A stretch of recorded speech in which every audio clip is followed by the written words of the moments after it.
I'm all right. I'm doing okay today. It's a nice, sunshiny yet cold Thursday. It's all right. Pretty good. Yeah. Yep. So you've been up early. I start working at about 7. Okay. So I've been working from home as a lot of people have been since March. Right. What do you do?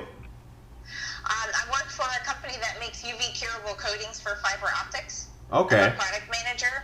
I started back in 1997 as a chemist, Wow. and I was in sales and marketing for a while, and I was in regulatory affairs management as a manager, and now I'm a product manager. I've been that since 2015. Oh, wow. Very cool. So, always working, not just for the people, but doing your thing. That's cool. Oh, thank you. Well, they were going to allow me to work 50% with full benefits if I won. So that was, Wow. I wasn't planning to take the state pension. So it was really because I wanted to serve, Right. because I care about Illinois. Okay.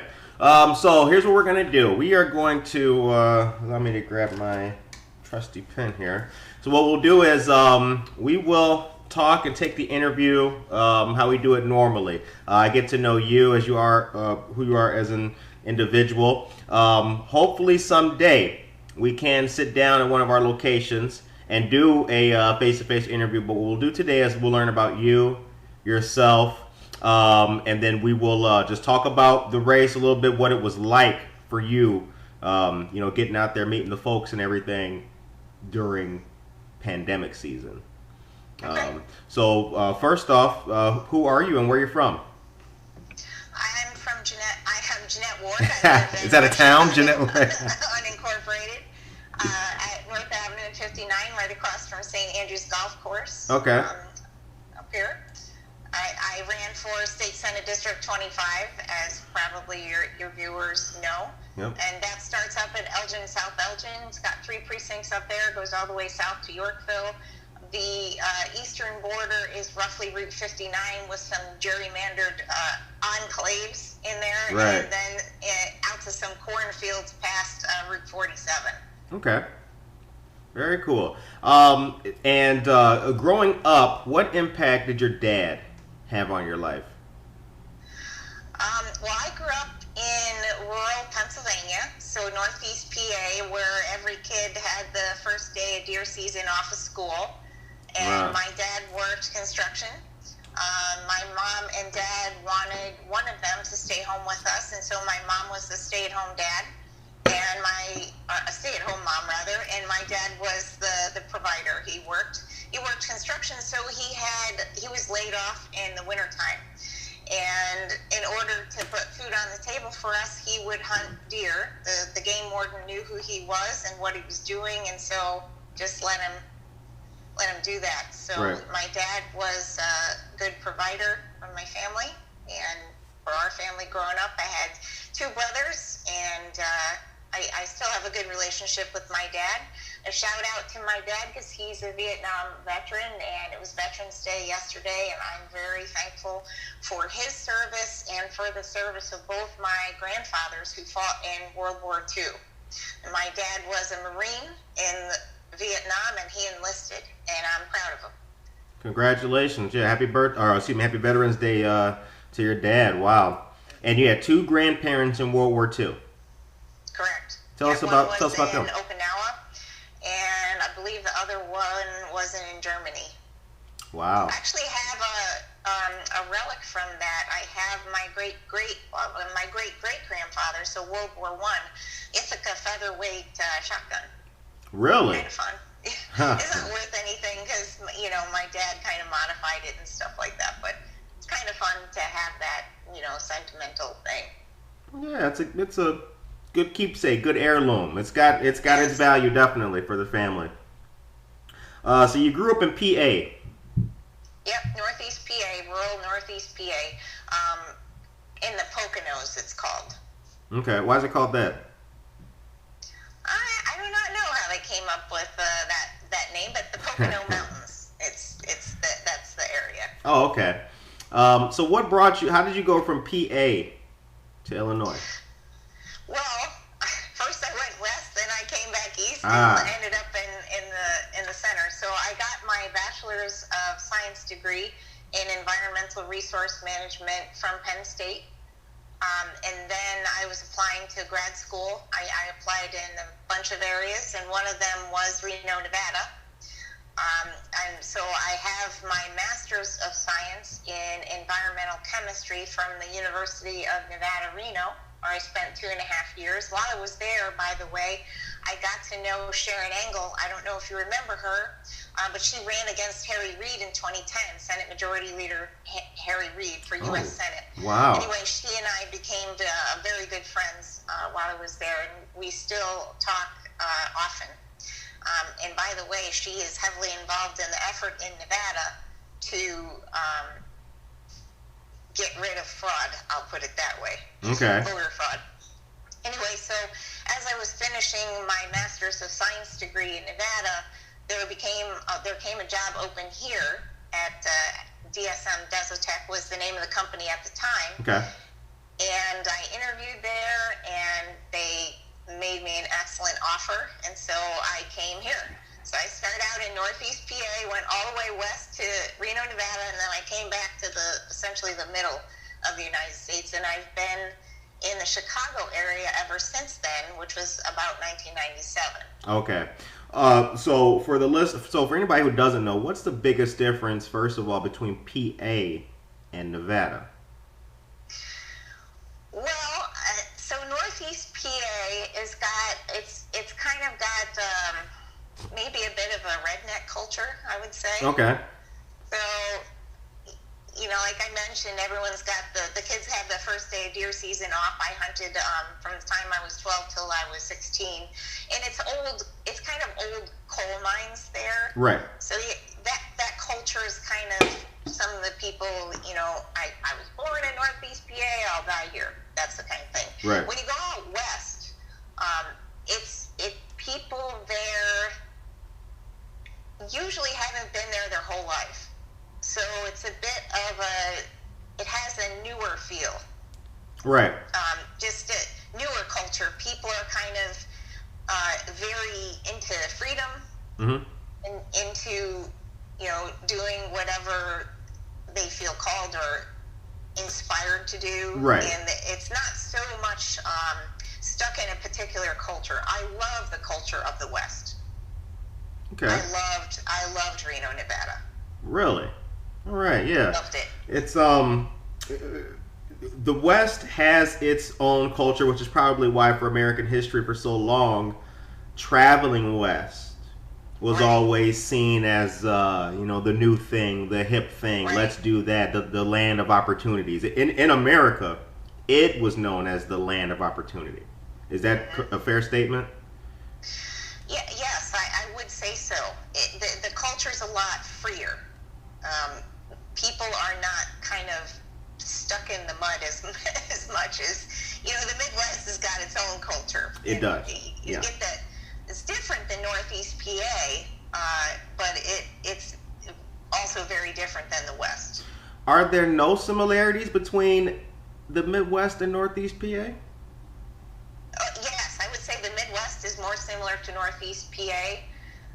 In the sense that many people were born here, are from here, and have no interest in leaving here. I'm going to stay in Batavia until I die. Except recently, when the state is in such a ridiculous financial situation. Now a lot of people are leaving, obviously, mostly the producers, people who work hard and don't want their increase in what they produce taken from them. Right. Interesting. Now, do you maintain any links with friends out in the West or PA? Go back to visit? Yes. So, like I said, my very dear friend Sharon Engel is one of the spearheads in the effort to root out fraud in Nevada, voter fraud. She and I talk fairly often, at least right now we're talking every couple days, but when there's not something going on, we talk probably once or twice a month or so. I also have family in Northeast PA. That's where my dad and my brother live there. And my mom, she it lives in North Carolina in the summertime, and then in Florida in the wintertime with my stepdad. Gotcha. I've not been to PA, but I've been to Nevada, so I think I need to maybe take a trip someday out to PA and see what it's all about. Let's check it out. Well, yeah. So I have a joke about Northeast PA, and there's a big mountain there that has a whole bunch of junk cars on it. It's between Scranton and Wilkes-Barre. I have a joke that it's where cars go to die. Nice. All right, so the 25th Senate District. Well, before we get to that, actually, what made you want to become politically involved? Well, several years before I decided to run for anything, I was on my way to work one day listening to Dan Proft in the morning, and I heard that my school district, which was U46, had decided to hire a chief of equity and social justice for $134,000, and my jaw just hit the floor in the car. I'm like, what? I was flabbergasted that they would hire a position with a title so far to the left like that. What does a chief of equity and social justice do anyway? And why are we paying them $134,000? So from that point on, I started attending every school board meeting. Right. And making public comment where it made sense. And school board meetings are kind of 90% boredom and 10%, what the heck just happened? Right, yeah. What did you just say? Right. And so I had a group of people who had asked me to run long before I did, because my kids were young at the time, and I wanted to be there for them, and also for me, because you never get that time back. Right. By the way, they're 14 and 16 now. Shout out to the kids. So, yeah, my daughters, they're such a blessing. They really helped me a lot in the campaign. But back to how I got involved. So I started attending school board meetings, making public comment when it made sense, and people asked me to run, and it was probably 2 cycles where I kept just, paying attention, and then decided to run. And that was in 2015. Okay. There was a property tax increase that had galvanized people to get seriously involved in the school board race. As an aside, I wish that people would pay attention to their local school boards, because that is 70 to 80% of your property tax. Right.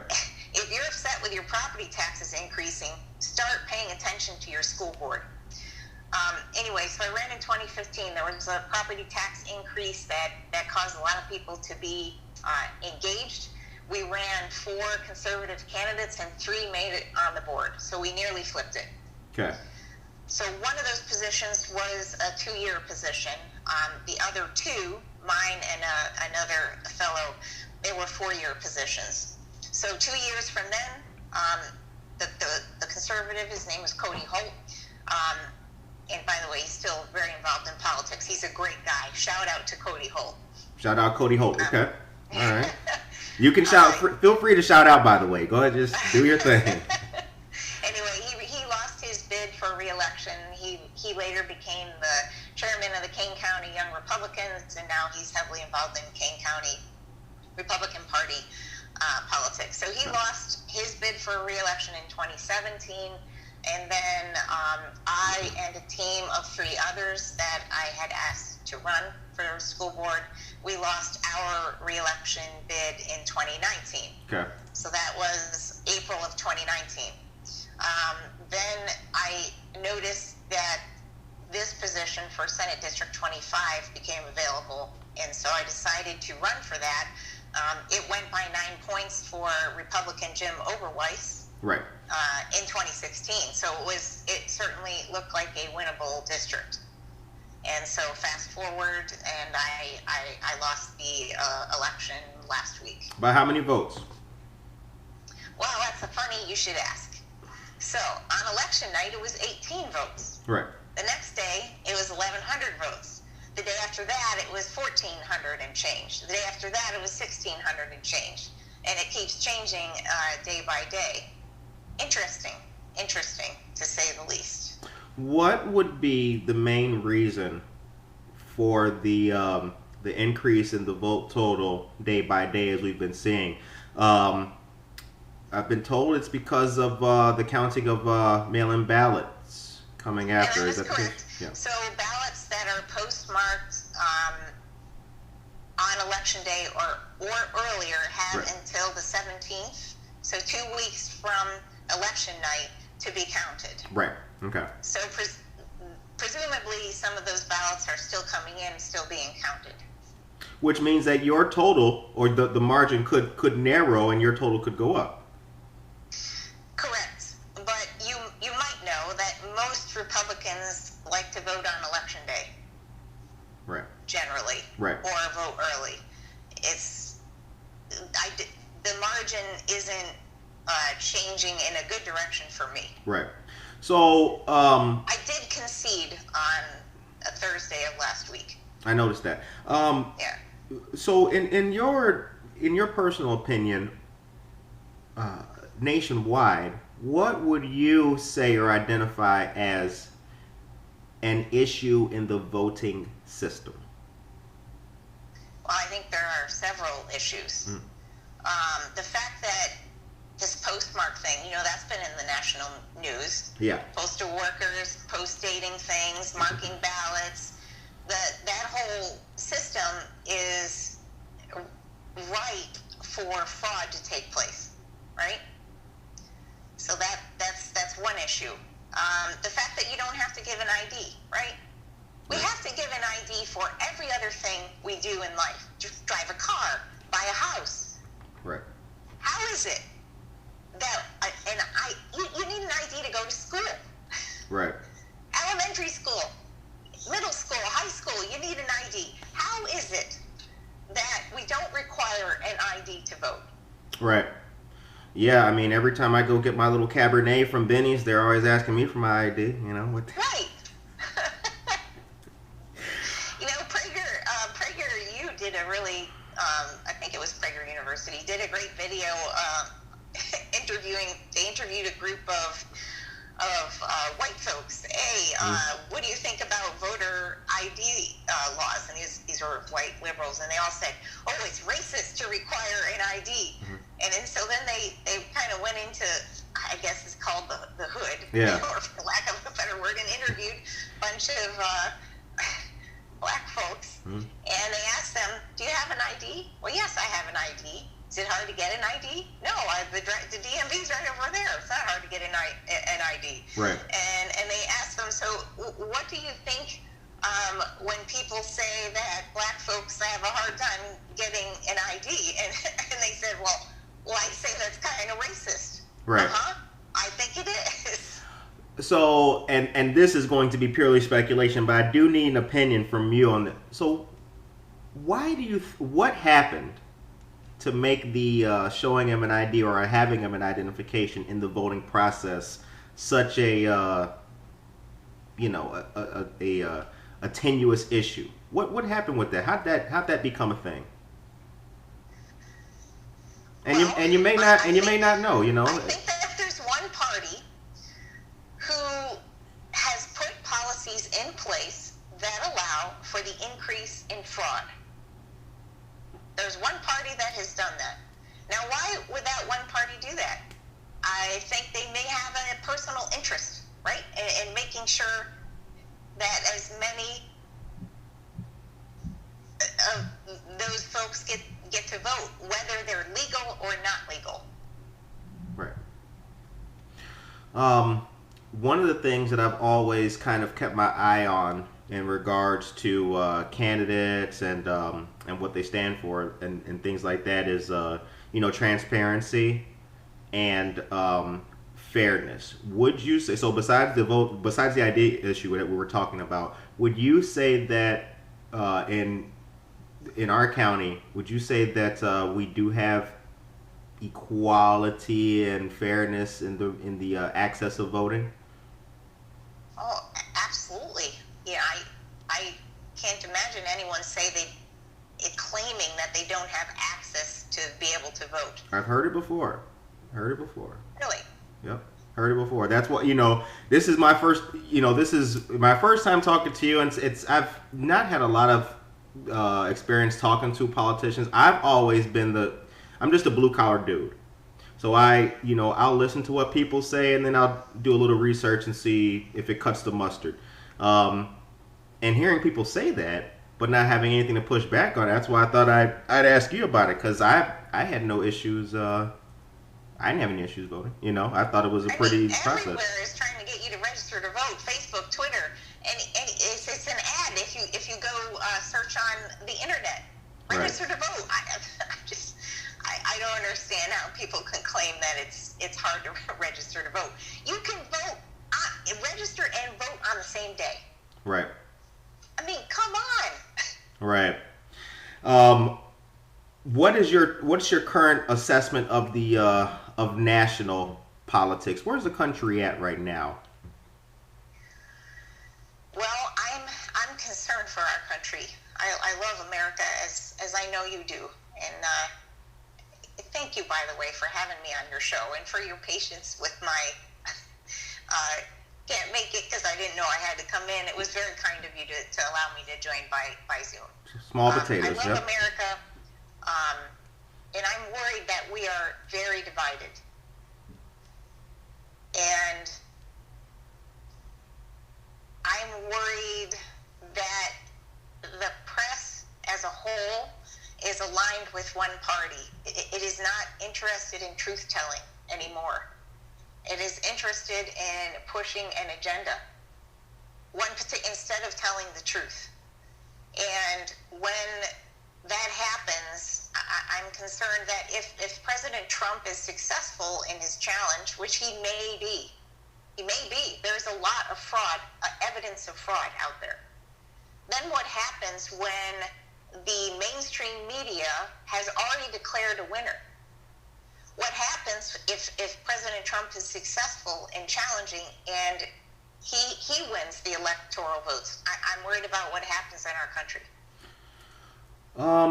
So, question here. I've noticed when it comes to me, for the listeners, I like all kinds of stuff. I'm a big Cato Institute guy. I'm a C-SPAN junkie. I love my NBC at night. I can't go to sleep unless I do a little Lawrence O'Donnell. So to the notion that the media and the narrative is dominated by one party, I see media being created by people who identify with both parties. Am I wrong in that? I don't feel the media is dominated by one party. What am I not getting? So you have to work hard to get an alternative opinion. What comes at you if you search Google is one side. If you go on Twitter, there's all these comments every time you make a tweet. Try to retweet Trump and see what happens. There's always a little comment there now. We've determined that Biden is the projected winner. Right. Is that fair? Come on. Anywhere you search, it's one side. You have to work hard to get the alternative opinion. Both sides are not presented. It's the same kind of stuff I saw in the textbooks when I was on the school board. I used to take screenshots and say to parents, are you aware of what your children are being taught? This is so one-sided and unbalanced. And that's how the mainstream media has become. All right. Okay. In your opinion, when did it become that way? When did it stop being open and free and open media for everybody to access and get their stuff? When did that happen? I think it's been a slow creep over a long time. Okay. In the last 20 years or more. Would you say that social media has impacted that?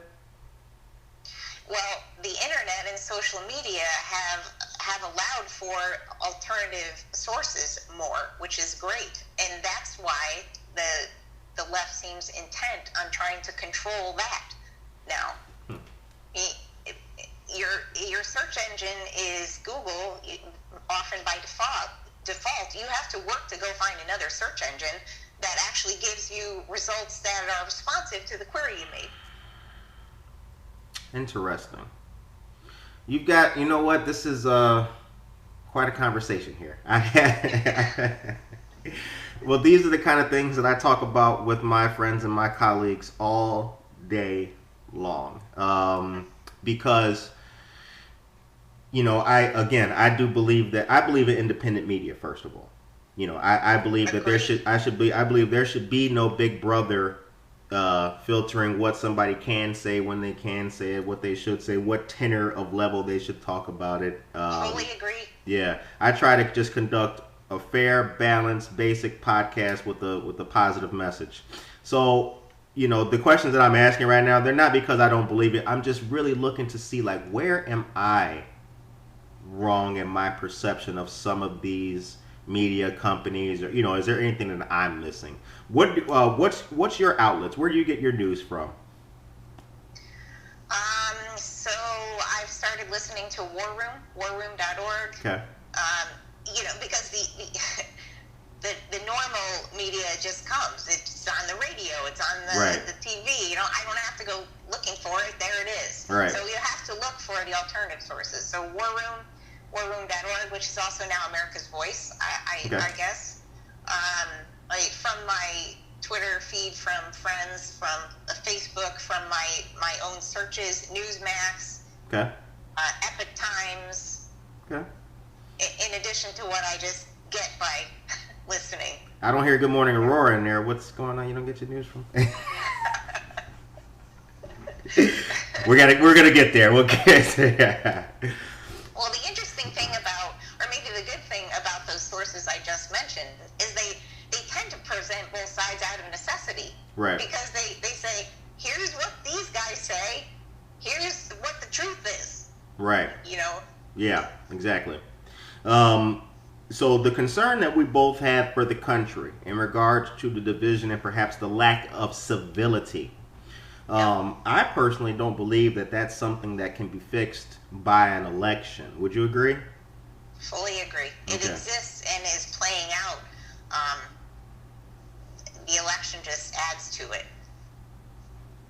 That's a good point. That's a good point. Yeah, the election just adds to it. People are stuck in their little trenches with their flags, and there's not much coming together. Lots of tribalism. So here's a good question for you. It's inauguration day for you. You're president. What's the first thing you're doing? Day one. Act on day one. Unify. I send a message of unity. That's a message needed right now. Yes. Very sorely needed. Do you find, and have you found, when you met with people, when you were campaigning and things like that, what was the reception like? Well, actually, it was very positive at doors, and I walked a lot. I walked and knocked on a lot of doors. I took half days on Tuesday and Thursday, and I was walking all day Saturday and Sunday, and then closer to the election, I was half days off work every day, and then all day Saturday, all day Sunday. And I always approach a door with a lot of respect. So I'd knock on the door, I would back up as far as I possibly could and still be seen by the person opening the door, out of respect to them and that kind of thing. And the reception, I would say, was overwhelmingly positive, even from, the other party. Because I did knock on some of those doors too. And I would always thank them for talking with me. Right. If they said, I voted for your opponent, I would say, well, it's very kind of you to have a conversation with me. I'm glad that you answered your door and you talked with me. What was What was your message? What was your message? You knock on my door. Here I am. I'm undecided. What's the message from Jeanette Ward? Well, I'm running to protect freedom, faith, and family in Illinois, which means lower taxes, less government regulation, and I'm also pro-life. What's the biggest problem that financial is the biggest issue, but what's second tier to Illinois' woes? So it's like first, second, and third tier, right? It's taxes, taxes, and taxes. Right. That's why we have one of the highest out-migration rates in the country, and that is the number one thing that people mention. And then there's corruption, which is really a stealth tax, because when you're paying your electric bill to ComEd or your gas or whatever to run your house, and part of that money is being slipped under the table by graft to the Speaker of the House, who's been in power for 35 years. You're talking about that results in higher electric rates. That's a stealth tax, so that he can hire people who don't have to work for whatever position he puts them in, right? So not only are our taxes, overall tax rates, some of the highest in the country, but this kind of stuff is going on too. Yeah, you're speaking about the federal probe that I think it was it's House Speaker number 1 was the innocuous. It was an innocuous title. Public official A. That's what. Official A, who is the Speaker of the House of Representatives. Now who is that? I talk to you. I listen. I've always been the type of person who thought that there was not too much graft and correct, not enough to be swept under. I always believed, perhaps naively, that most people in politics are out to do their very best for their constituents.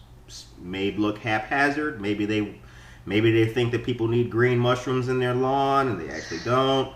But I've always believed that people in politics are doing the absolute best for their constituents. Would you say that's a fair assessment? Well, I don't think so. Not in Illinois. Really? Huh. And we're talking about even. I mean, if you're take the Speaker, right? He's been in power for 35 years, in office since 1971, 2 years before I was born. Right. Wow. So he's a career politician, and he's implicated in this bribery scheme where ComEd agrees to pay $200 million in fines. They admit it, and one of their officials was recently indicted. You can't tell me that a person who's been in office that long and is obviously doing this kind of stuff cares about constituents, and that is his motivation. Quite obviously, it is not his motivation. And then when you own a property tax relief law firm, you're getting paid for reducing the taxes that you helped create. Wow, that's a really nice gig, isn't it? All right, that's a good point. I was not the speakers of the House, the politicians like representatives, those people seeking office. That's the kind of person I was referring to. I think that they mostly try to do their very best, and they're not corrupt. Well, take my opponent, for example. She ran millions of dollars worth in ads claiming that I'm against covering pre-existing conditions, citing a tweet that I made in 2018 from my @Jeanette for Senate Twitter account. My @Jeanette for Senate Twitter account didn't exist in 2018. She made it up out of whole cloth. It was a complete lie and fabrication. I told that to news media outlets, and they refused to cover it. Wow. I've included that in several interviews. You cannot tell me that a person who blatantly lies like that cares about constituents. You don't care enough to tell your constituents the truth. You don't care about the truth. All you cared about was what it took to get elected. Right. And your party did some kind of poll that determined, hey, people care about pre-existing conditions, so we're going to say my opponent doesn't want those covered. And truth be damned. How big of an issue is money in politics? Well, my opponent took $1.4 million in campaign contributions, before the end of all this. She outspent me more than $3 million, and on my behalf was $700,000. So she was successful in propagating the lie that I didn't care about pre-existing conditions and I don't want them covered, and she won. So politics is a megaphone money is a megaphone in politics. It's what enables you to get your message out. Money is a megaphone in politics. That's a quote. You know what, Jeanette, that's very strong. Megaphone in politics. Wow. The time is now 9:35 a.m. and you are listening to Good Morning Aurora, the second largest city's first daily news podcast. So we are glad to be joined by Jeanette Ward. Hey. So before we get on to your time on the school board, I do have to say that your message is a message that resonates with a lot of people, and a lot of the friends that I have believe in. So let me kind of start off. They say that there's a lack of faith, a lack of family, and I think that there's been a trend towards, I think that religiosity, I think the country is a little bit less religious than it used to be. But I really don't see the lack of family and faith that poignant. I mean, I live in an area with a lot of churches. To me, I see the folks going to mass all the time. What am I missing? So are you asking whether I believe that people care about freedom, faith, and family? Yeah, that's what yes. So I think they do. I think that the majority of people do, but they seem sometimes unable to connect their election choices with outcomes. So for freedom and for families, like I said, we have one of the highest overall tax rates in the country. Yet, folks keep voting for Democrats in Illinois.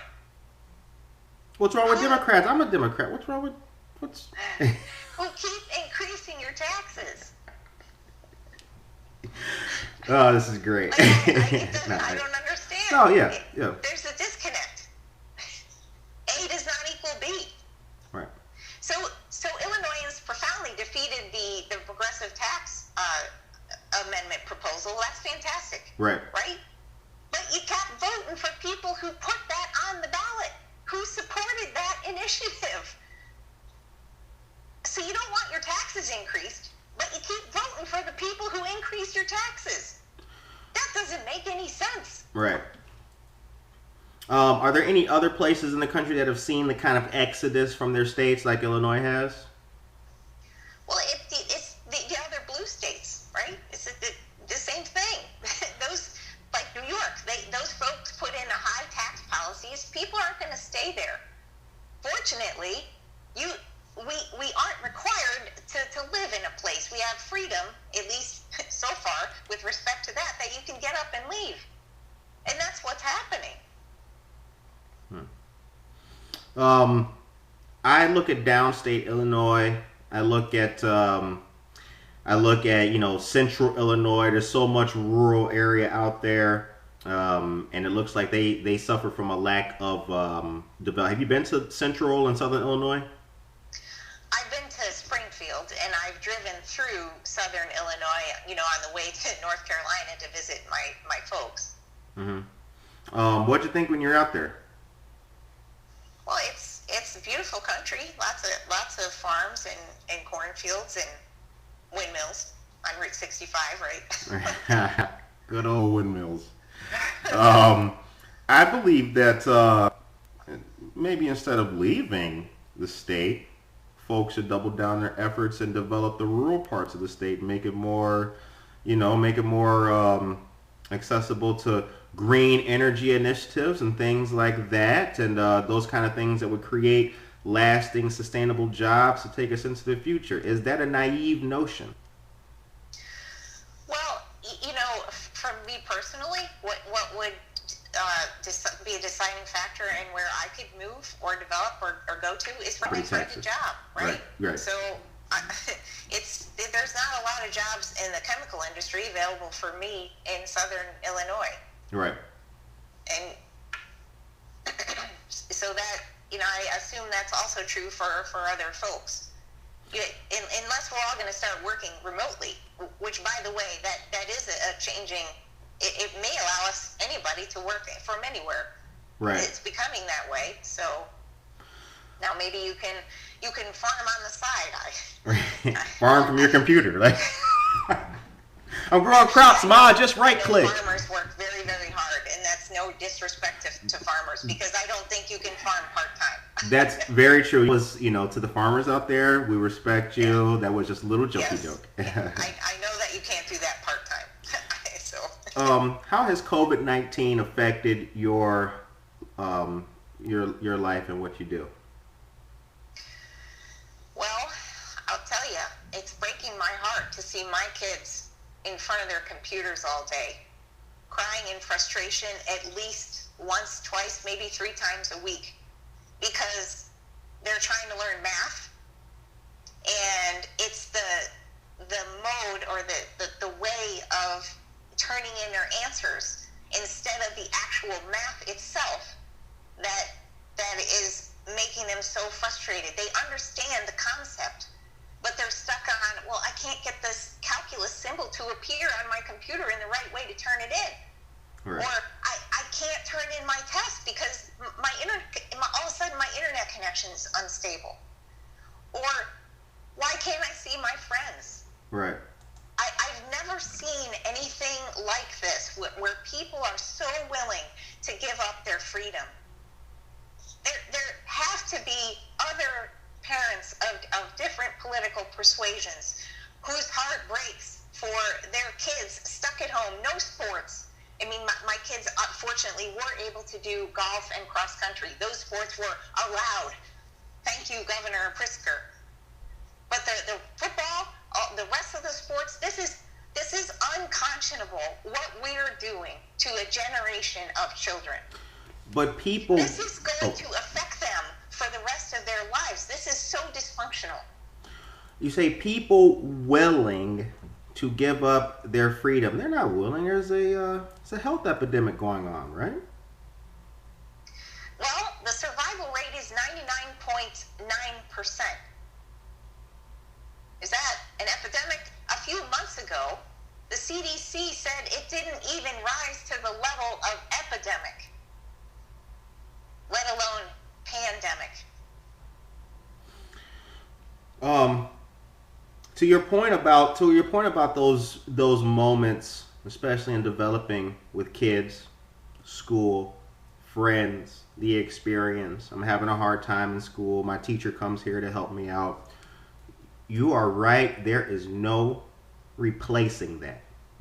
I do feel sometimes that if there were a national mask mandate, maybe this wouldn't be so hard to manage. What do you think about that? I am against a mask mandate. I think we ought to be free to decide whether we wear a mask or not, and that all the data should be presented. A while back, Fauci said that masks weren't necessary, right, in the beginning? Oh, now all of a sudden they are. There is data that indicates, first of all, they're ineffective. A virus, it's like putting up a chain link fence to prevent a mosquito from flying through. And they concentrate bacteria and viruses right at your face all day. So they're ineffective, and they harm the wearer. So why are we mandating them? I think people ought to be free to decide whether they want to wear a mask or not. And certainly the legislature should have been involved. We have a governor who's making executive orders and declaring disasters based on a law that clearly never gave him the authority to do that. His authority ended on April 7th. It said that a disaster may be declared for a period not to exceed 30 days. It is clear the legislature who put that order, who put that law in place, did not intend for successive disaster upon disaster upon disaster to be declared. Otherwise, that law has no meaning. And he's continued to act like a king and hasn't called in the legislature to consult with. That is a lack of representation. We elected those people. Right. And yet he continues to make edicts without consulting the people's legislature. It's not right. Is J.B. Pritzker the worst governor Illinois has had? Well, I don't know about that. We're having a contest for worst. I don't know. I'd have to sit down and study that. It's like the levels in hell or something. I don't know. Dante's Inferno. You know, when it comes to the masks and the mask mandates and things like that, and the mitigation efforts and the locking down and then the coming back in phases, I live in Aurora. I do see that.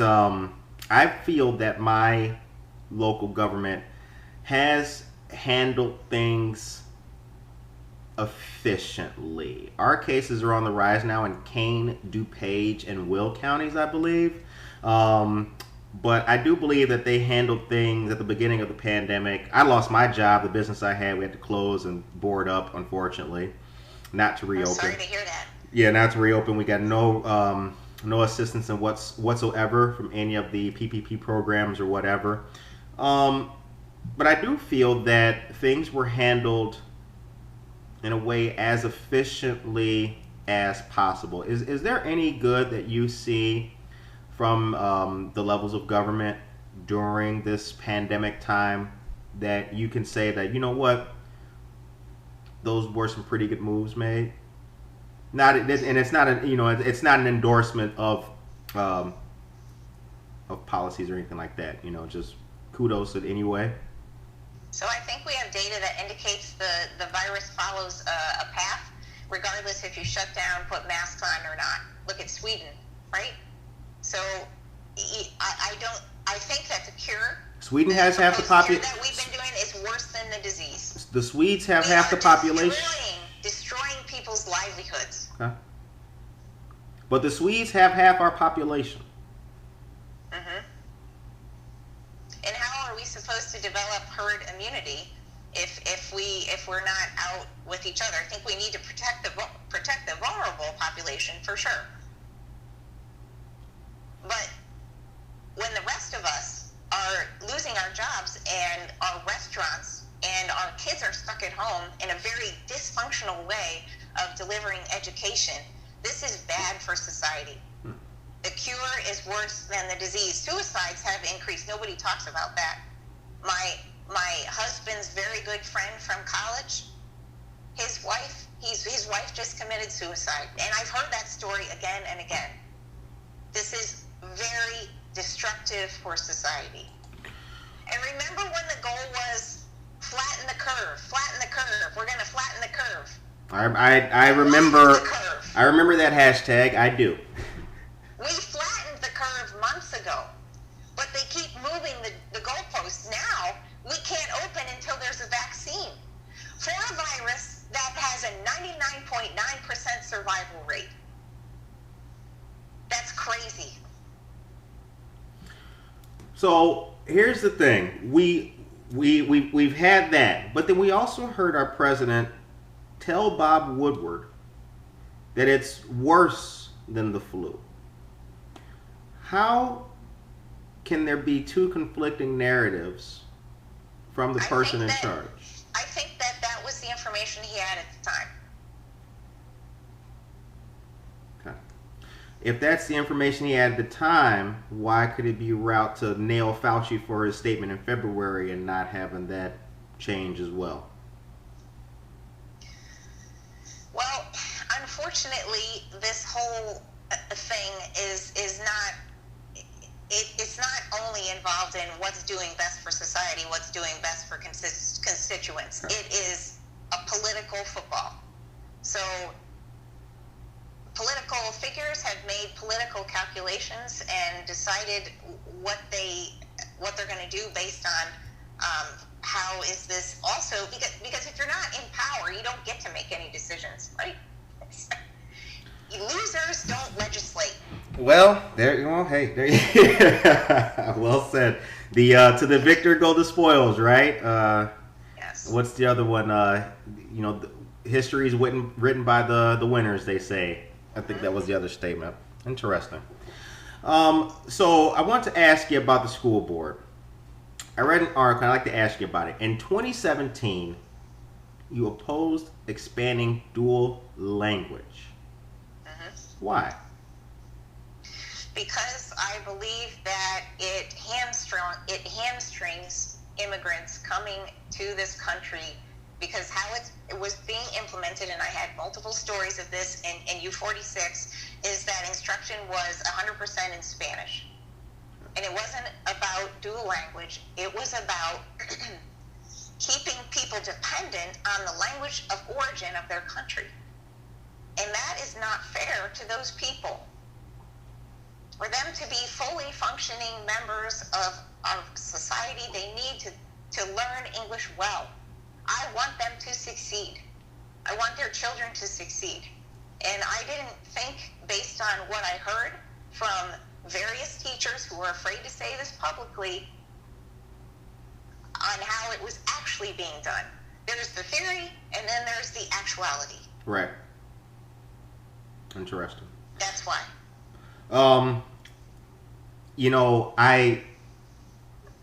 I really like the fact that people can come to this country and make something of themselves. So do I. That there is a system perhaps imagined or thought of, that if one contributes, works hard, you put into like a salad. You bring some cucumbers, I got tomatoes, he's got the onions. The next thing you know, we're eating a garden salad. But there are those that say that I'll use the word force, even though I'm not going to stand by the comment. There are those that say that to force people to conform to the national identity rather than allow them to keep some of their native habits is a form of. Just so you're clear, I am not for forcing people. I'm not. To conform. That's not even where I was going with. That statement's on me. No, there are those that say that that it is a form of oppression to force people to not have their native habits. You weren't doing that. That's not what I was saying. Would you agree though that people should be free to retain some of their natural stuff? Yeah. Absolutely. But to succeed in America, you need to know and speak English well, and I want them to succeed. I have a feeling that those initial school board meetings that you went to, where you saw the ins and outs, really lit a fire under you. Yes, that is what got me started. Yes. I've been in this conversation, when we touched on education, school, and the school boards and teachers and parents. Those seem to be the ones that really bring out the passion in you. Yeah, well, because I am a parent, and we love our girls more than anything. Right. Not just in your school district, but perhaps if you know of others, is there a lack of parent participation? Yes, I saw that to some degree. That does make me a little sad. I think as a culture, we have abdicated our responsibility to raise and to teach our children. It is our responsibility as parents first and foremost, it is not the responsibility of the state to raise and to teach your children. That's your responsibility. And I see people handing that over to others and not understanding or caring much about what their kids are learning. And that's heartbreaking to me. What's the biggest political win you had in your time in your journey? Well, when I was first elected to the U46 school board, I expressed a desire to listen to closed session recordings for meetings before I was elected. Now, that ought to be the right of all duly elected board members. Right. But the board said, no, Mrs. Ward, you can't do that. And then they decided to make a policy and pass by the majority of the board that prevented me from doing that unless they voted as a board to allow me to listen to whatever meeting I wanted to listen to. Unless they voted as a board to allow you. To allow me to listen to it. So there was one particular meeting that I wanted to hear. Then they were going to destroy that recording, the very one that I wanted to listen to. Because why wouldn't you, right? So I sued them. And I won. And then on the state level, at the state legislature, a law was passed unanimously by Democrats and Republicans that reinforced and codified the right of all duly elected board members to listen to closed session recordings. And I would say that was a pretty awesome victory. That sounds like an awesome victory, and it sounds like a great example of Democrats and Republicans coming together to work together. Well, at the state level, but not on the school board. I was looking for a little bit of hope there. A little bit of hope. So the time is now 9:56 a.m. You've been listening to Good Morning Aurora, the second largest city's first daily news podcast, and we are glad to be speaking to Jeanette Ward today. What's next? I don't know what's next. I get to have my afternoons back. I don't have to take time off work now, and I get to have my Saturdays and Sundays back. I started doing CrossFit more often, which is great for me. I mean, I really enjoy that, so it's great to have some of that time back. What's next? I don't know. We'll see where the Lord takes me. Well done. The show ends on a positive note. What is your message for the people today, the listeners? Well, as I said in my confession, I will always fight for freedom, faith, and family, regardless if I'm a private citizen and I'm an elected official, and I encourage them to do the same. And Curtis, you are so good at interviewing. It's been a pleasure to be on your show, and I thank you so much for inviting me. It's one of the best interviews I've had. You did an awesome job. I appreciate it. I want to say Happy Veterans Day to all of the members of your family, and especially the members of the World War I and the World War II generation as well. Yep, Veterans Day. Curtis. Yep, Veterans Day was yesterday, but we keep it with us every single day. And I wish you the very best, and I appreciate you sitting down to speak to me for an interview. And I hope that you have a good, safe, blessed, motivated rest of the day. And for all of you listeners as well, be blessed, be strong, be motivated, and we will see you guys back here for more great news. Thanks, Jeanette. Thank you, Curtis. Have Bye-bye. a great day. Bye.